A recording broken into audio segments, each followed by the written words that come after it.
देखो अभी हम लोग आरएनएस इक्वेशन से रिलेटेड सवाल करेंगे, पर उससे पहले एक छोटे से टॉपिक को समझते हैं जिसका नाम है टेम्परेचर कोएफिशिएंट।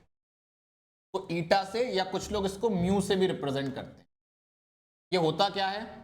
ये रेशियो है उन रेट का जो एक खास टेम्परेचर के डिफरेंस पर लिए जाते हैं। मतलब कि जैसे मान लो तुमने 30 डिग्री सेल्सियस पर रेट नाप लिया, फिर तुमने 50 डिग्री सेल्सियस पर रेट नाप लिया, तो जब तुम दोनों रेट का रेशियो लोगे तो एक वैल्यू आएगी, उसको क्या बोला जाएगा? Temperature coefficient. ठीक है। जनरली हम जब नापते हैं तो कितने का डिफरेंस रखते हैं? 10 का। और इसको ओरिजिनली डिफाइन भी किसके लिए किया गया था? 10 के लिए। पर क्या हम 10 से ज्यादा भी बढ़ा सकते हैं? बढ़ा सकते हो। ठीक है। कुछ लोग इसको रेट कांस्टेंट के टर्म में भी लिखते हैं। ईटा बराबर rate constant at T plus 10 degree Celsius upon rate constant at T.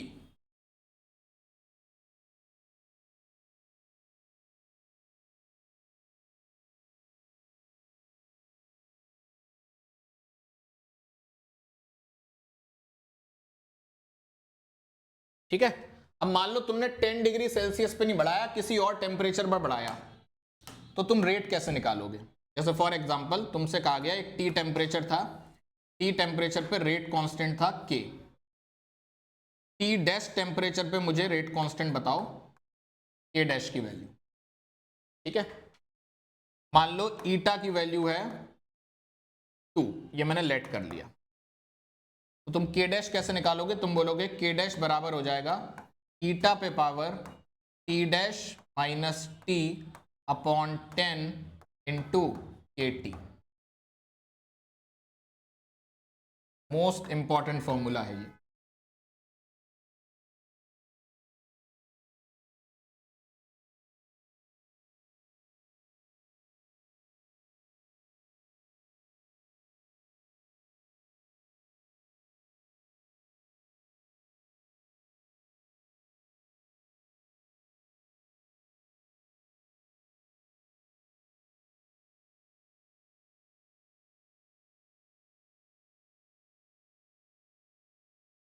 हो गया? क्वेश्चन देखो एक।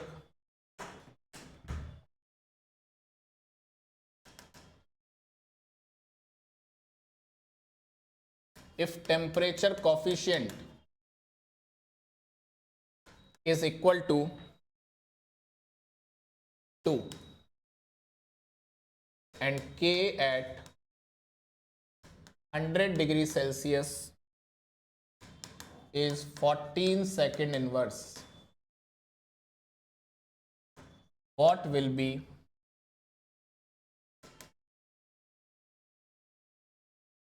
the value of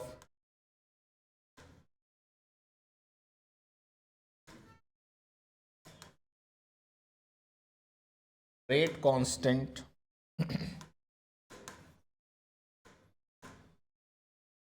at 200 degree Celsius?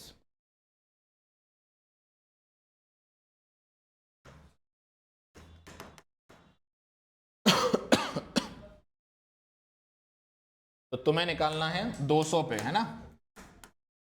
के एट 200, ईटा कितना है? 2, 200 माइनस 100 अपॉन 10 इंटू 40। तो ये हो जाएगा 2 पे पावर 10 इंटू 40।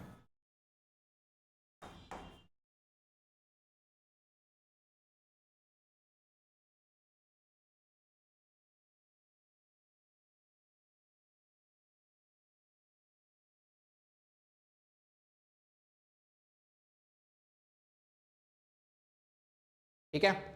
ऐसा पाया गया है कि generally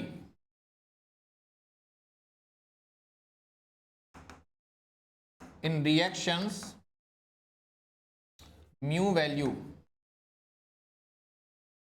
lies between 2 to 3। But याद रखना ये जनरली है, ऐसा हमेशा ट्रू नहीं होता।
देखो क्वेश्चन में बोल रहा है हर 10 डिग्री बढ़ाने पर रेट क्या हो जाता है, डबल हो जाता है। इसका मतलब म्यू की वैल्यू कितनी है, 2 है। सही है, म्यू की वैल्यू कितनी हो गई, 2।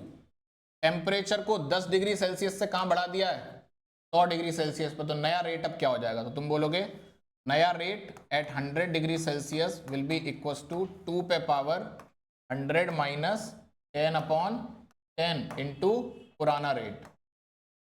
सही है, तो नया अपॉन पुराना यानी कि R100/R10 will be equal to 2 पे पावर 9 कितना होता है, 512।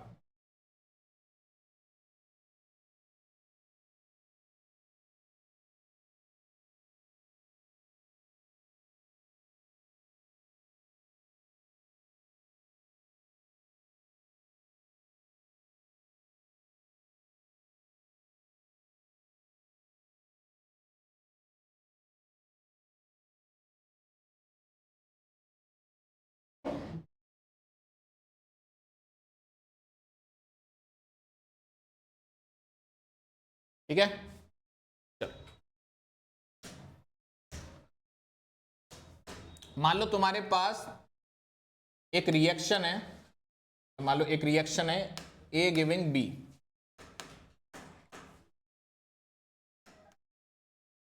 और एक रिएक्शन है let suppose C giving D, और तुमने कहा इसका रेट कांस्टेंट है K1 और इसका रेट कांस्टेंट है K2। मैंने एक इन दोनों से कुछ कुछ किया इन दोनों में, और इनसे एक तीसरी रिएक्शन बनाई। मुझे नहीं पता वो रिएक्शन क्या है, लेकिन मुझे ये पता लगा कि उसका जो रेट कांस्टेंट आया था, उस रिएक्शन का rate constant that was K1 into K2। ठीक है, अच्छा इस रिएक्शन की एक्टिवेशन एनर्जी थी EA1, इस रिएक्शन की एक्टिवेशन एनर्जी थी EA2। मैंने तुमसे पूछा इस रिएक्शन की एक्टिवेशन एनर्जी क्या होगी वो बताओ। क्लियर है, तो तुम क्या बोलोगे, सर मुझे एक इक्वेशन पता है, क्या, dln k over dt at constant p बराबर EA अपॉन RT स्क्वायर। सही है, k की जगह क्या रख दूं, K1 इंटू K2, तो मैं अलग अलग कर सकता हूं इसको, dln K1 अपॉन dt बोलो plus dln K2 upon dt बराबर EA अपॉन RT स्क्वायर। बोलो भाई, क्या dln K1 अपॉन dt को लिखा जा सकता है EA1 अपॉन RT स्क्वायर, और dln K2 अपॉन dt को लिखा जा सकता है EA2 अपॉन RT स्क्वायर। लिख लो,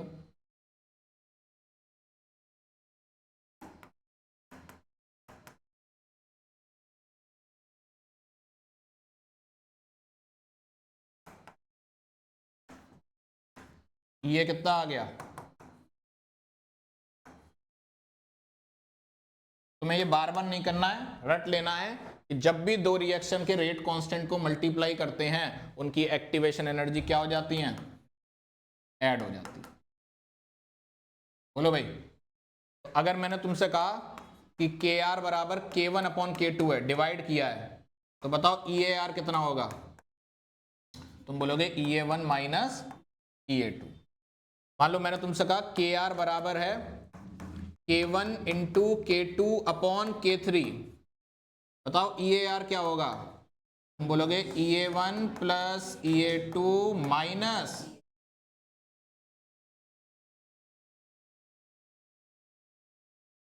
क्लियर है।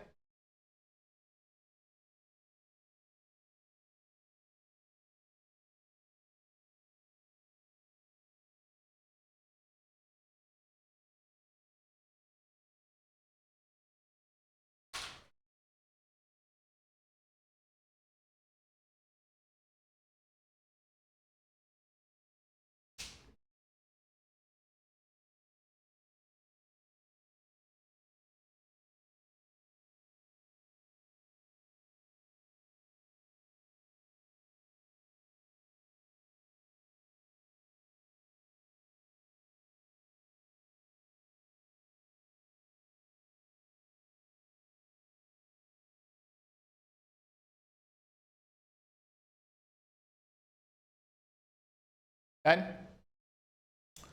मान लो अगर कोई पावर चढ़ी होती जैसे के आर बराबर K1 square into K2 cube, power आगे आ जाती है, बोलते 2EA1 प्लस 3EA2।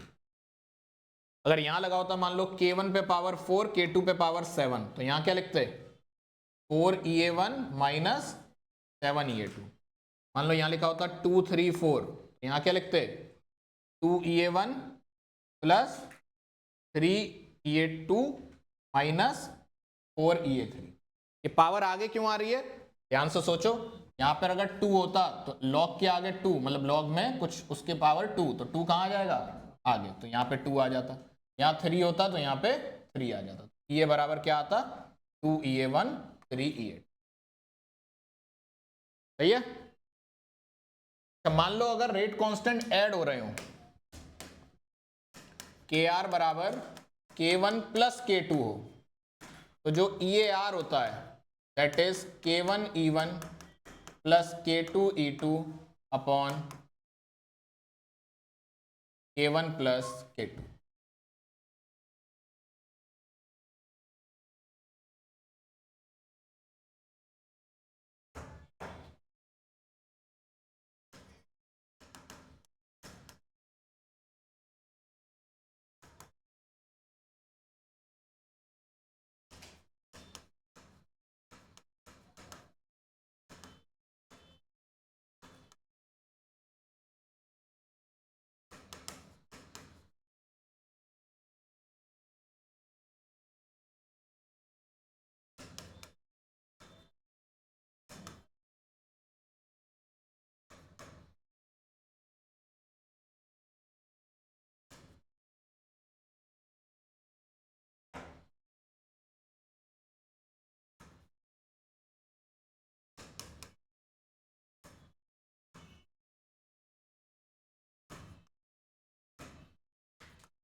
बताइए।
क्या बोलोगे, EAR will be EA1 that is 60 plus EA2 that is 30 minus EA3 that is 10। 90 minus 10,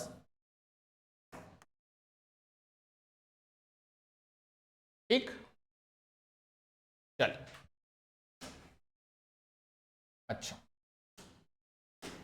देखो हमने इंपेरिकल इक्वेशन देखी थी DlnK ओवर dt बराबर EA अपॉन RT स्क्वायर। हमने इसका इंटीग्रेशन किया था ये मानते हुए कि EA टेम्परेचर का फंक्शन नहीं है, और वहां से हमें कौन सी इक्वेशन मिली थी, आर्रेनियस इक्वेशन। मान लो किसी ने मुझे दे दिया EA की वैल्यू है E0 प्लस MRT, यानी कि EA की वैल्यू टेम्परेचर पर डिपेंड कर रही है। अब बताओ क्या होगा, तुम इसको यहां पुट करो, देखोगे DlnK अपॉन, या DlnK ही लिख लो केवल, equals EA upon RT square into D T, बोलो भाई, और E naught plus M R T, R T square से अलग अलग दे दूं डिवाइड, बोलो भाई, इंटू डी टी, सही है इतना। तो यहां पे क्या हो जाएगा, ये तो हो जाएगा इंटीग्रेशन करने पर एल एन के, बोलो, और ये हो जाएगा आपका ई नॉट अपॉन आर, तो क्या है कांस्टेंट, और 1 अपॉन टी स्क्वायर का इंटीग्रेशन माइनस 1 अपॉन टी, या आर से आर कैंसिल, टी से टी कैंसिल, 1 अपॉन टी का इंटीग्रेशन क्या आ जाएगा, एम एल एन टी, क्या सही है। एम को इधर पहुंचा सकता हूं पावर में, बोलो, गलत किया है? अच्छा, इनडेफिनेट किया है तो एक कांस्टेंट भी आएगा सी। इस एल एन टी पे पावर एम को इधर ले आऊं तो यहां बन जाएगा L N K minus L N T पे पावर एम बराबर हो जाएगा E naught upon R minus 1 upon T और प्लस सी। देखो भाई,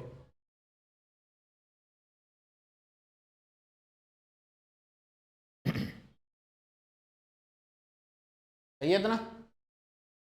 इसको मैं लिख सकता हूं L N K upon T पे पावर एम बराबर minus E naught upon R T plus सी।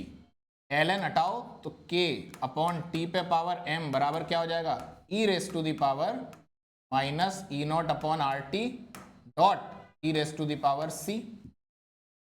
बोलो, इसको एक कांस्टेंट मान लेते हैं ए, ये आरएनएस कांस्टेंट नहीं है, ये कोई जनरल कांस्टेंट। तो के बराबर क्या हो जाएगा, बोलोगे ए और टी पे पावर एम को यहीं पहुंचा दो, E raise to the power minus E naught upon,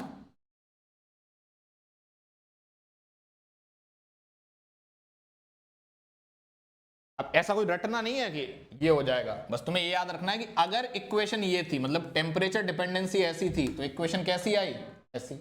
कुछ और भी क्या आपको टेम्परेचर डिपेंडेंसी दे सकता है और पूछ सकता है कि फाइनल रेट कांस्टेंट का क्या रिलेशन होगा।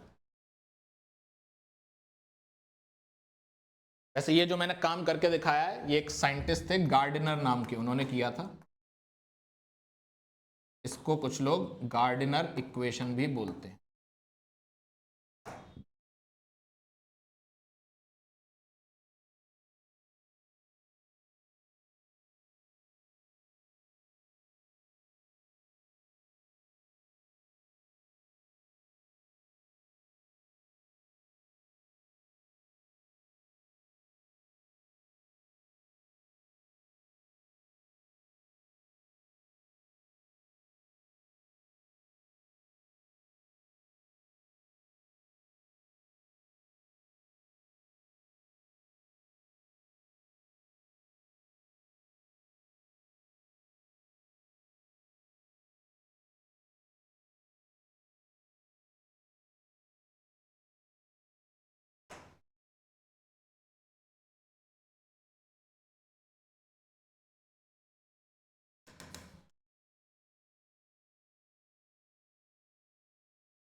कौन सा हो जाएगा, क्योंकि यहाँ पे m की वैल्यू कितनी है 2, तो E naught plus M R T.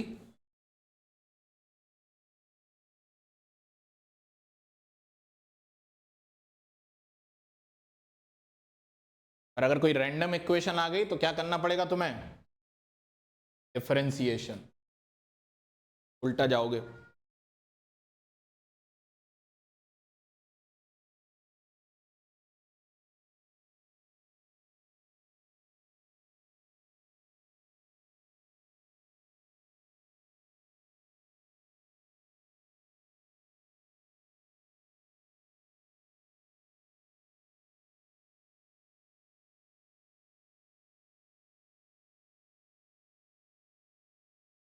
एक छोटी सी थियरी और है, उसको और खत्म कर लें।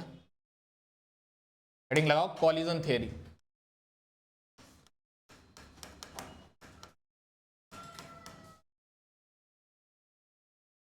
कॉलिजन थियरी, कॉलिजन थियरी के कुछ अजम्पशन है, सबसे पहले उनकी बात करते हैं। देखो assumptions of collision theory.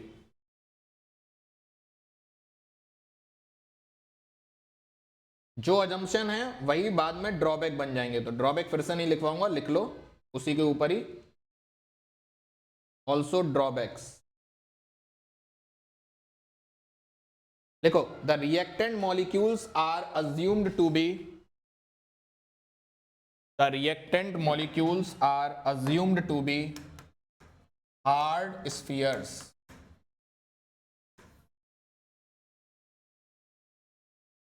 The reactant molecules are assumed to be hard spheres. दूसरा, it is based on KTG.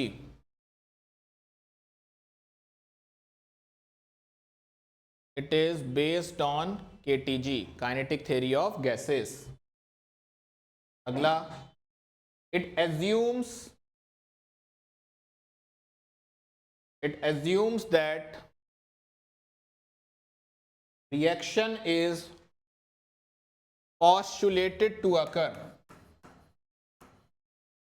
Reaction is postulated to occur when molecules collide with each other.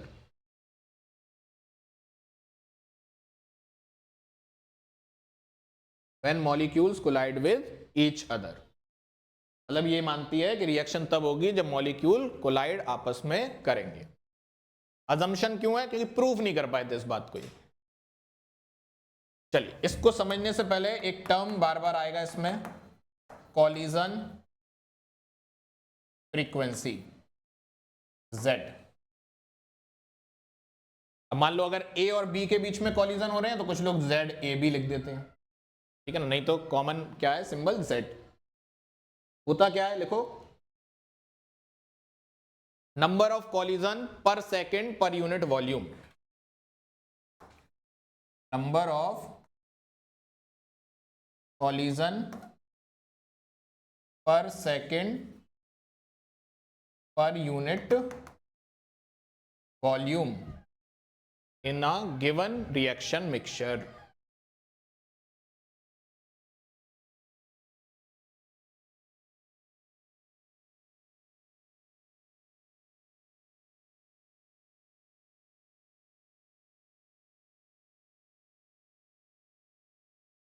Collision frequency बढ़ेगी अगर temperature बढ़ रहा है,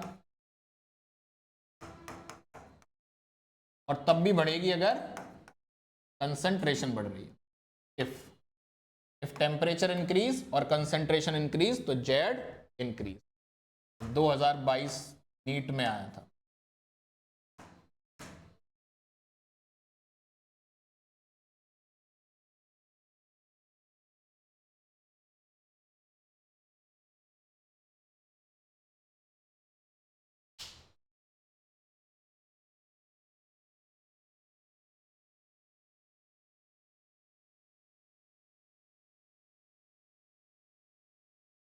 ठीक, collision frequency ने जो relation दिया हमको रेट का, जैसे आरएनएस का क्या था, K equals to A e raise to the power minus E upon RT।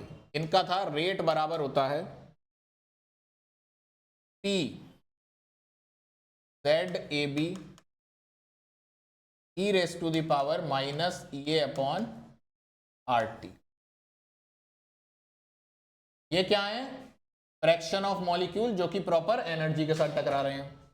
ये बता रहा है कितने मॉलिक्यूल टकरा रहे हैं, ये बता रहा है उन मॉलिक्यूल का ओरिएंटेशन क्या। तो ये दोनों मिलके मुझे बता रहे हैं कॉलिजन विद प्रॉपर ओरिएंटेशन, ये मुझे बता रहा है एनर्जी। ये जो P होता है इसको बोलते हैं प्रोबेबिलिटी फैक्टर, कुछ लोग इसी को बोलते हैं स्टेरिक फैक्टर, कुछ लोग इसी को बोलते हैं orientation factor.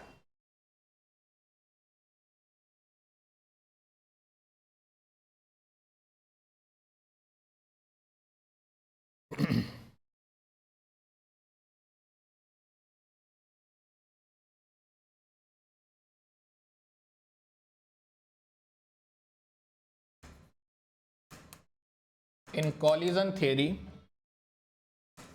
activation energy and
लेकिन याद रखना ए और EA का आपस में कोई रिलेशन नहीं है।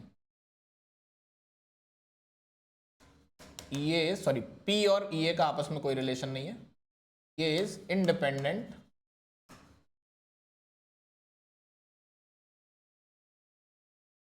Of P। जैसे वहां पे EA और A का कोई रिलेशन नहीं था आर्रेनियस में, यहां पे EA और P का कोई भी रिलेशन नहीं है।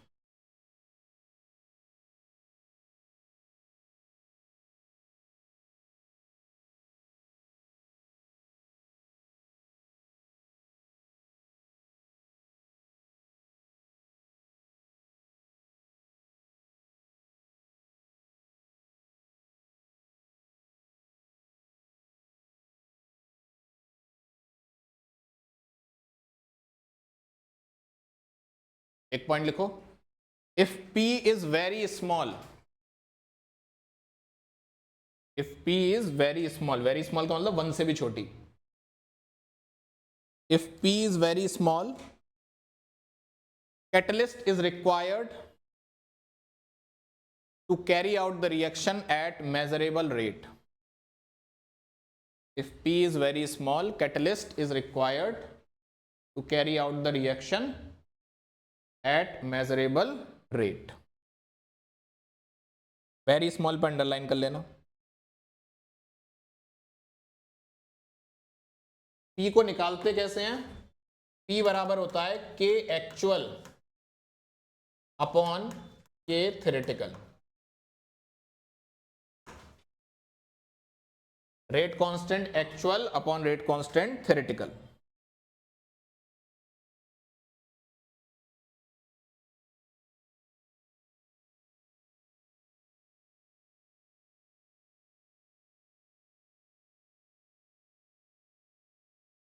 ठीक है, अगर P की वैल्यू 1 से कम आई तो जो A आर्रेनियस निकाल रहा होगा वो ज्यादा होगा A एक्सपेरिमेंटल से। मतलब अब यहां पे क्या किया है हमने, कॉलिजन थ्योरी को आर्रेनियस वाले से कंपेयर कर रहे हैं। तो देखा गया था कि कहीं कहीं पे ये कॉन्ट्रडिक्ट करती थी। मतलब जब कॉलिजन थ्योरी में P की वैल्यू 1 से छोटी आती थी है ना। और जब उसके रिजल्ट हम आरएनएस पे लगाते थे तो जो आरएनएस से ए निकल के आता था वो एक्सपेरिमेंटल से क्या आता था, ज्यादा। मतलब जितने कॉलिजन इफेक्टिवली हो रहे हैं आरएनएस बोल रहा है उससे ज्यादा करा रहा हूं मैं।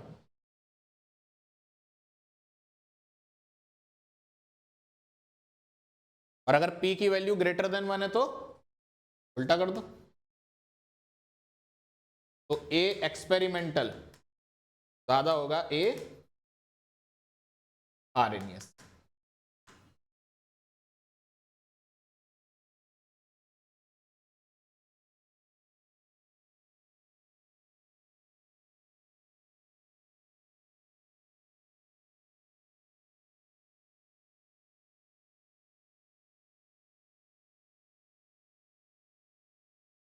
ठीक है जी, ये थी हमारी कॉलिजन थ्योरी जितने हमारे सिलेबस में। वैसे कॉलिजन थ्योरी बहुत बड़ी थ्योरी है, इसमें डेरिवेशन करवा करवा के और जेड ए बी से रिलेटेड न्यूमेरिकल्स भी बनाए जा सकते हैं, कोई मतलब नहीं उसका। आज तक जेई एडवांस इवन ओलंपियाड में नहीं आई, जब आएगी तब देख लेंगे। ठीक है, तब तो ये हमारा कंप्लीट हुआ। अब आर्हेनियस इक्वेशन के सवाल कर लेते हैं क्योंकि सबसे ज्यादा वही पूछे जाते हैं।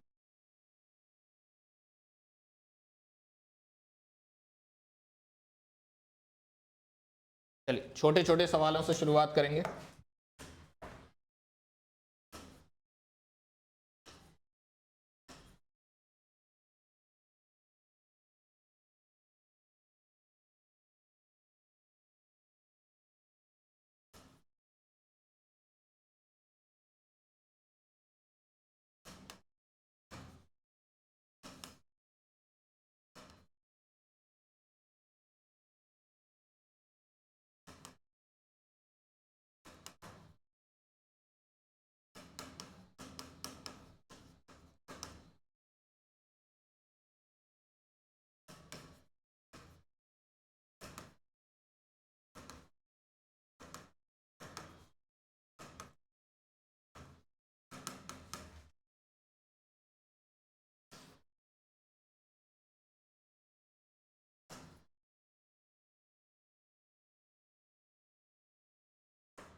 बताइए।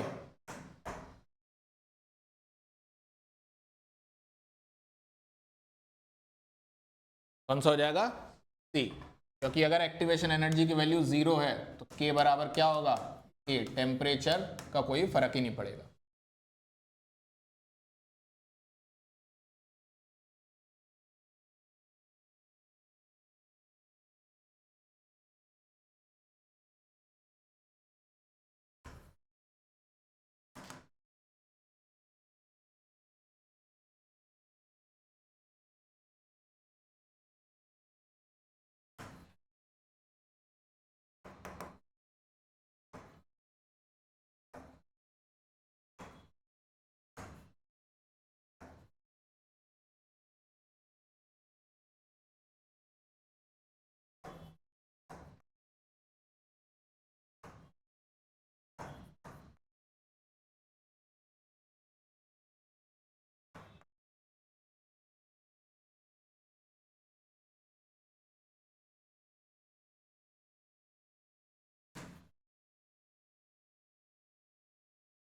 बताइए।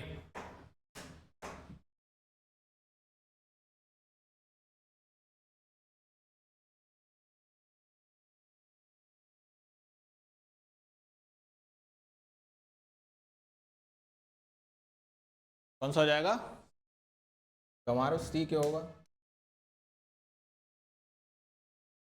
जब एक्टिवेशन एनर्जी फॉरवर्ड और बैकवर्ड की बराबर है तो डेल्टा एच क्या आ गया,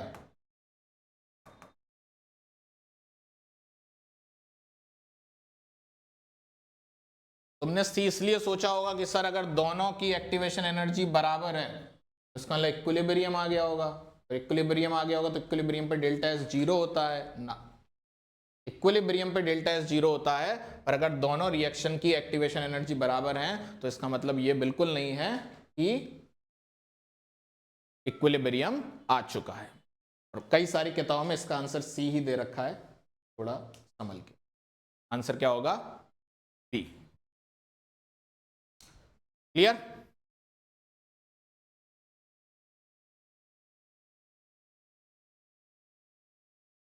और देखो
कौन सा फॉर्मूला लगाओगे?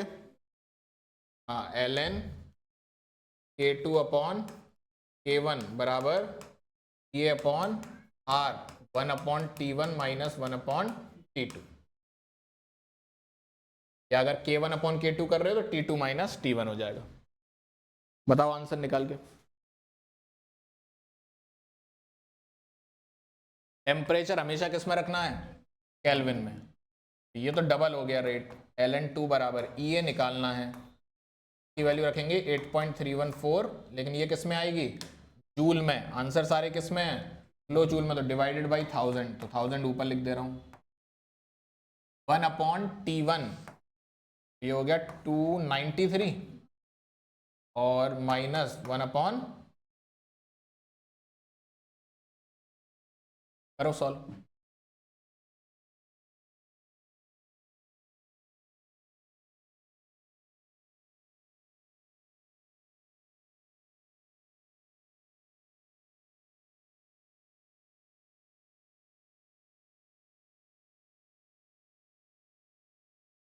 थ्री जीरो एट होगा।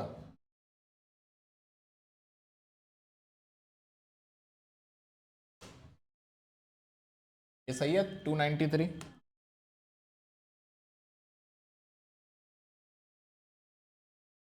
क्या 15 से बढ़ाया है क्या?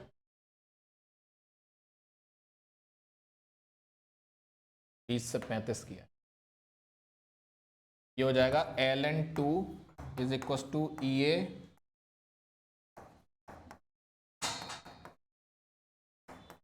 ये डिफरेंस आ जाएगा 15 अपॉन 293 इंटू,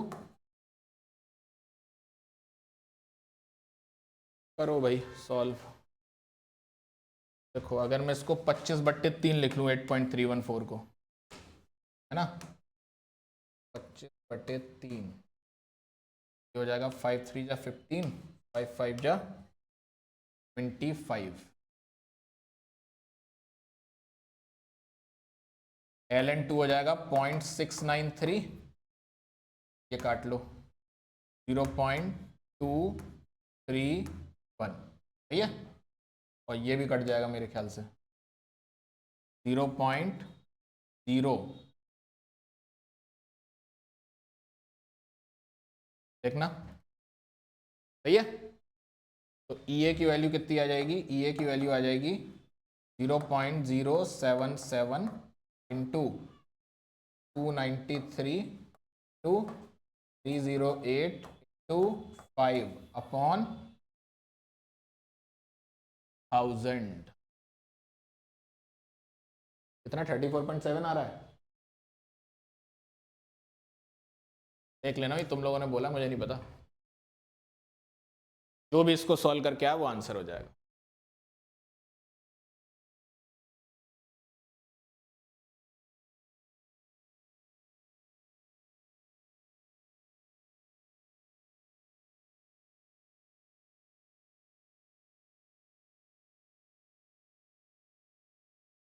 कितना आ रहा है, सॉल्व करो।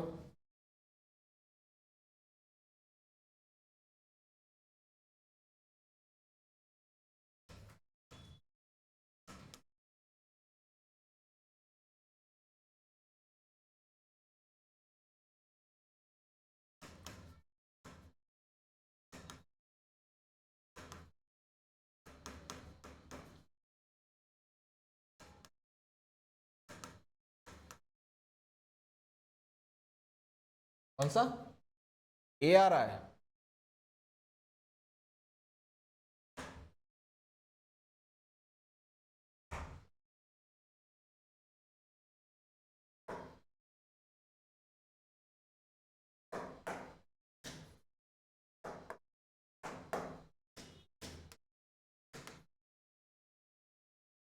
हाँ, कोई आंसर नहीं बता रहा, जो आया सो लिख ले।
बी ही आएगा भाई।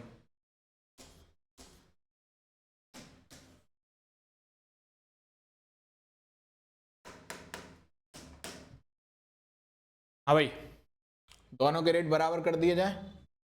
10 पे power 16 E raise to the power 2000 upon T बराबर 10 पे power 15 E raise to the power minus 1000 upon T. ये कितना हो गया?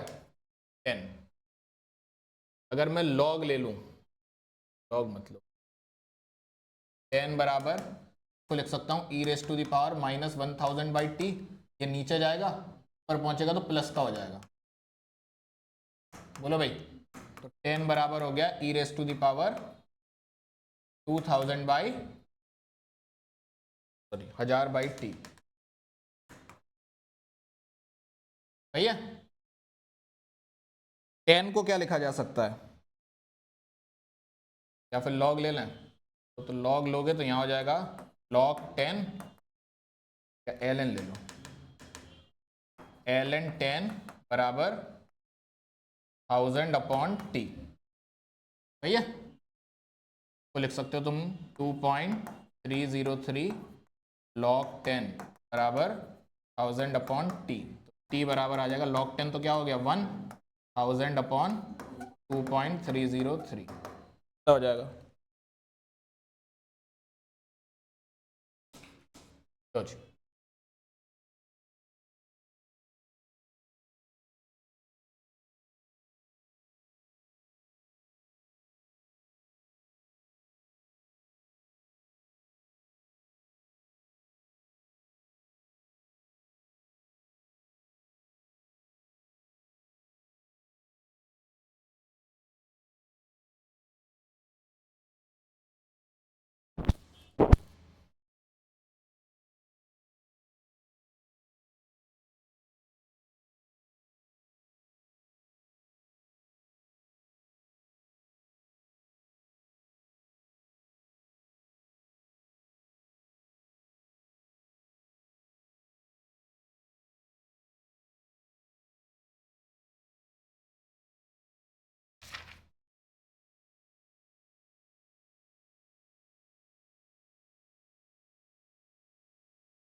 हो गया।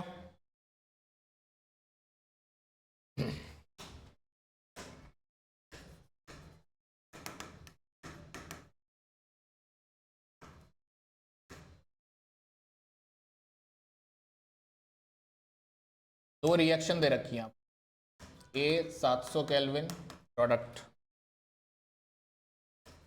ए 500 Kelvin product with some catalyst.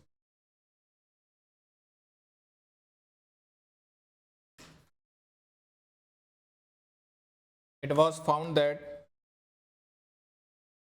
EA is decreased by 30 kilojoule per mole in presence of catalyst.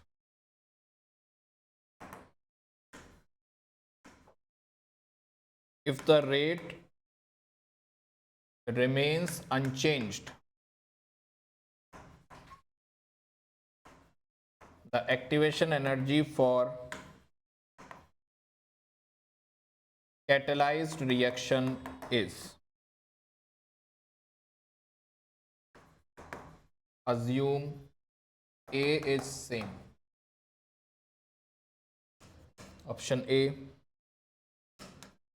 135 kilojoule per mole, option B 105 kilojoule per mole, option C 198 kilojoule per mole, या option D 75 kilojoule per मोल।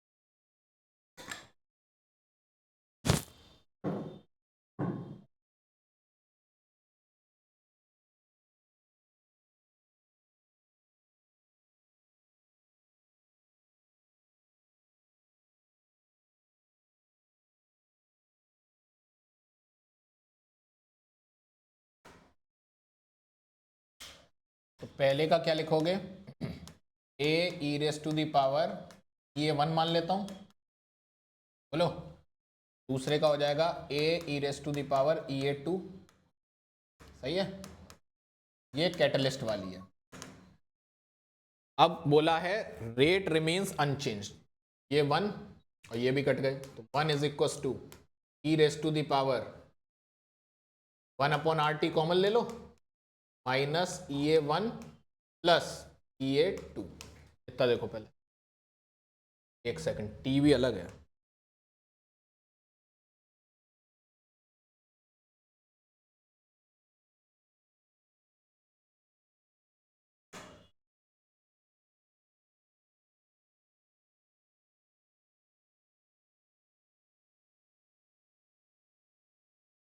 सात सौ,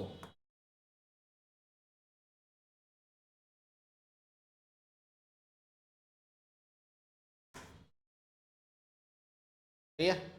अब अगर तुम इसमें लिखा हुआ है E is found to decrease by 30 kilojoule per mole in presence of catalyst, मतलब अगर तुमने ये मान ली x, तो ये कितनी हो जाएगी x माइनस 30।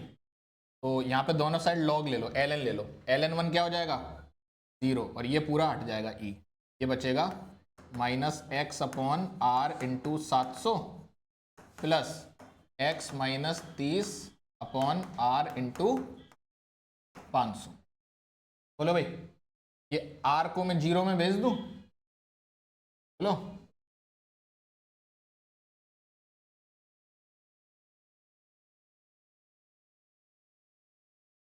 या अगर ऐसा समझ नहीं आया r को 0 में कैसे भेजा, तो इसको इधर ले आओ, x अपॉन आर इंटू 700 बराबर x minus 30 upon R into 500। 2 0 से 2 0 कट गए, 5x बराबर 7x माइनस 210, ये हो गया माइनस 2x बराबर माइनस 210, तो x बराबर हो गया 110। 5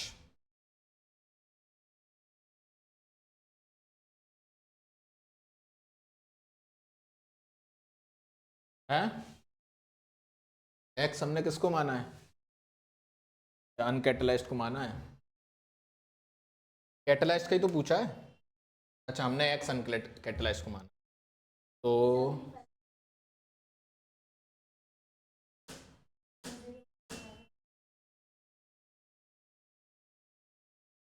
105 में से 30 घटा दो, डी ऑप्शन।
हो गया।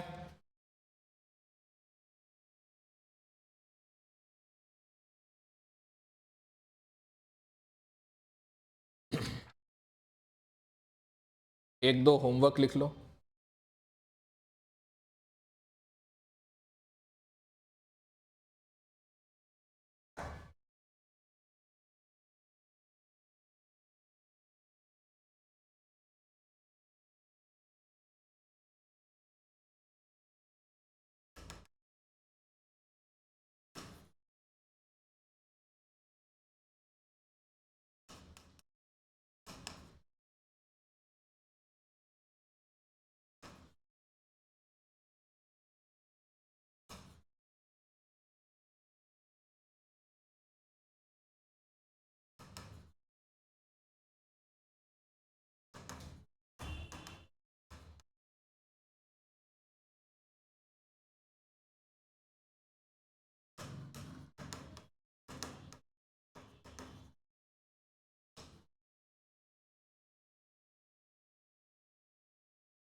हो गया? एक यहीं करो,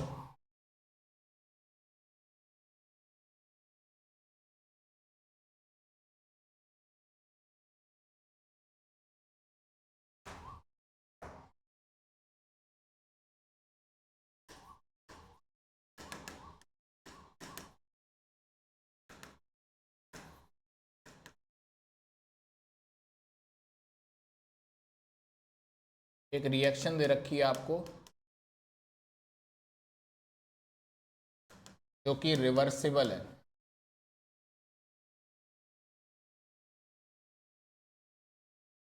activation energy of backward reaction, पूरा लिखना तुम, exceeds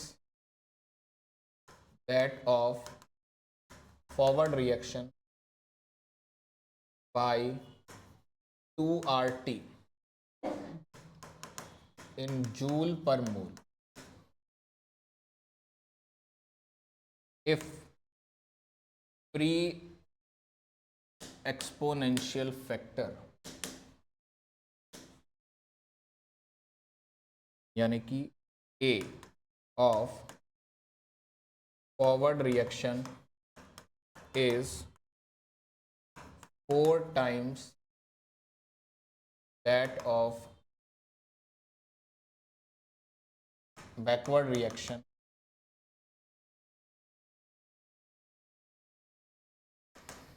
find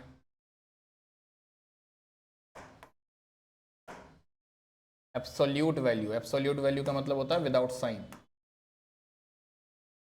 delta G naught at 300 Kelvin. तुमको दिया है आरटी की वैल्यू होती है 2500 जूल पर मोल एट 300 केल्विन, ये गिवन है। और दूसरी चीज गिवन है Ln2 की वैल्यू 0.7 लेनी है। करो।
देखो तुमसे क्या पूछा, डेल्टा जी नॉट।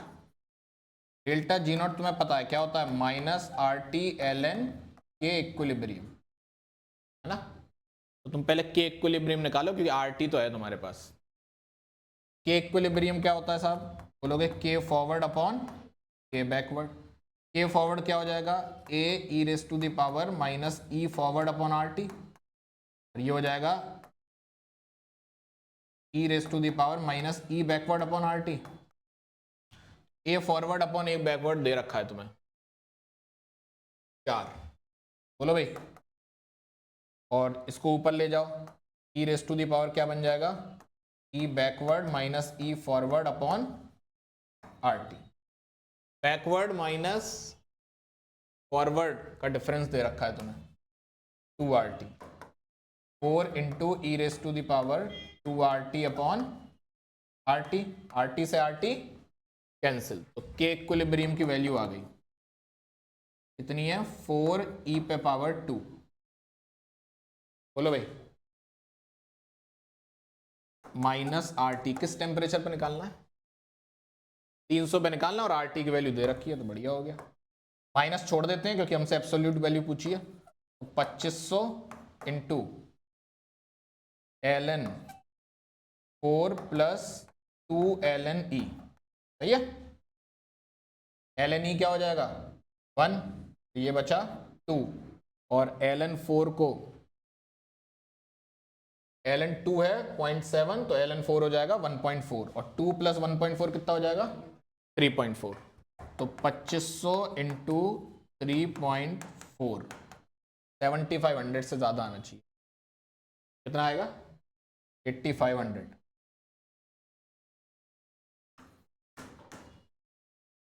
देख लो,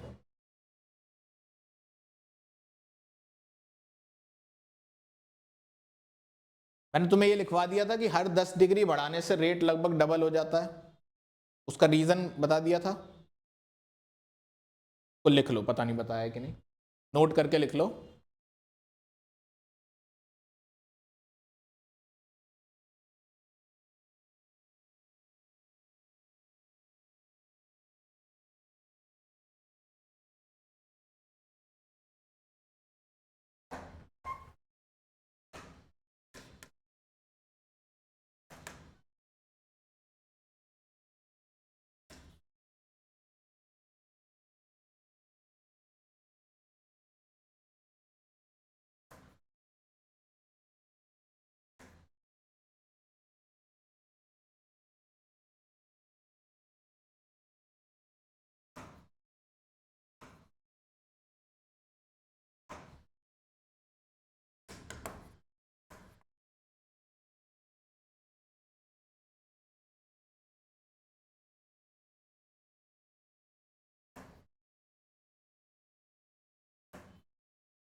हो गया,